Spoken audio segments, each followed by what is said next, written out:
হরে কৃষ্ণ শ্রোতা বন্ধুগণ, জানা অজানা ইউটিউব চ্যানেলে আপনাদের সকলকে সুস্বাগতম।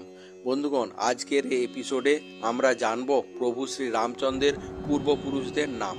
এটা হয়তো অনেকেই জানেন, আবার অনেকের কাছে খুব নতুন। বন্ধুগণ, খুবই মনোমুগ্ধকর বিষয়। আপনাদের অনুরোধ কি খুবই মনোযোগ সহকারে শেষ পর্যন্ত ভিডিওটা দেখুন। তাহলে এবার শুরু করা যাক। আপনারা জানি প্রভু শ্রী ব্রহ্মাজি দ্বারা সৃষ্টি হয়েছিল এই পৃথিবীর। তাই ব্রহ্মাজি থেকে প্রথম শুরু হয়েছিল মহারাজ মরিচ। মরিচের পুত্র হলেন কশ্যপ, তারপর কশ্যপের পুত্র হলেন বিভৎসান, এবং বিভৎসানের পর তার পুত্র বৈবস্বাত মনু এলেন। এই বৈবস্বাত মনু সময়ই জলপ্রলয়ের মাধ্যমে নতুন পৃথিবীর সৃষ্টি হয়েছিল। বৈবস্বত মনুর দুই পুত্রের মধ্যে একজনের নাম ছিল ইবাক, এবং ইবাকই অযোধ্যাকে তার রাজধানী হিসাবে বেছে নিয়েছিল। ফলে এর দ্বারা ইবাক কুলের স্থাপনা হয়েছিল।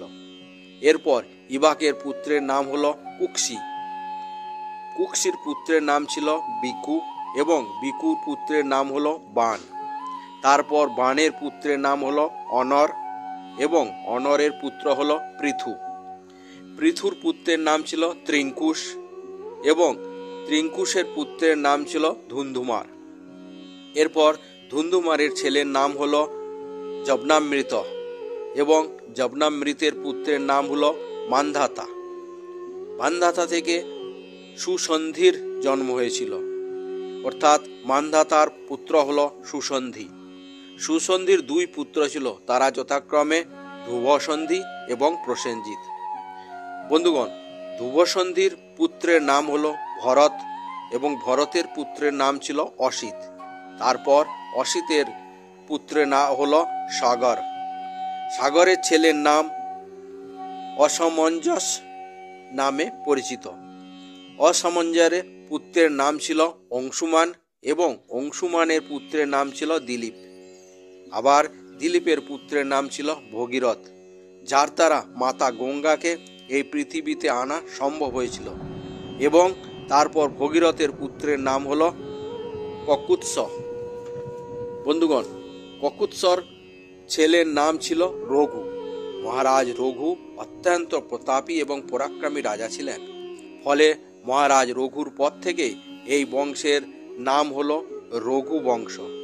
অর্থাৎ তখন থেকে প্রভু শ্রী রামচন্দ্রের বংশ অর্থাৎ কুলকে রঘুকুল বলে খ্যাতিপ্রাপ্ত হয়েছিল। মহারাজ রঘুর পুত্র প্রবৃদ্ধ, এবং প্রবৃদ্ধর ছেলের নাম শঙ্খন ছিল, এবং শঙ্খনের পুত্রের নাম ছিল সুদর্শন। এরপর সুদর্শনের ছেলের নাম ছিল অগ্নিবর্ণ। তারপর অগ্নিবর্ণের পুত্রের নাম হলো শীঘ্রন। শীঘ্রগের ছেলের নাম ছিল মরু। মরুর পুত্রের নাম হলো প্রসূশ্রক। মরুর পুত্রের নাম হলো প্রসূশ্বক। প্রসূশ্বকের ছেলের নাম ছিল অম্বরীশ, এবং অম্বরীশের পুত্রের নাম ছিল নাহুস। বন্ধুগণ, নাহুসের ছেলের নাম ছিল যজাতি।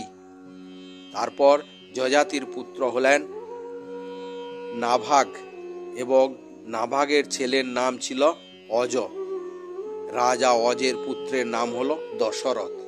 রাজা দশরথের কথা আমরা সকলেই জানি বা পরিচিত, এবং রাজা দশরথের 4 পুত্র সেটাও আমরা জানি, প্রভু শ্রী রাম, ভরত, লক্ষ্মণ এবং শত্রুঘ্ন। এইভাবে ভগবান ব্রহ্মার দ্বারা 39 নম্বর বংশধর হিসাবে প্রভু শ্রী রামচন্দ্রের জন্ম হয়। তাই এবার সবাই মিলে বলো এবং কমেন্টস করো, জয় শ্রীরাম, জয় শ্রীরাম, জয় শ্রীরাম। ভিডিওটা কেমন লাগলো কমেন্টস করে জানাবেন। ভালো লাগলে চ্যানেলটি সাবস্ক্রাইব করবেন, এবং ভিডিওটি লাইক ও শেয়ার করতে ভুলবেন না। আজকের এপিসোড এখানেই শেষ করছি। আপনারা ভালো থাকুন, সুস্থ থাকুন। জয় হিন্দ, জয় ভারত।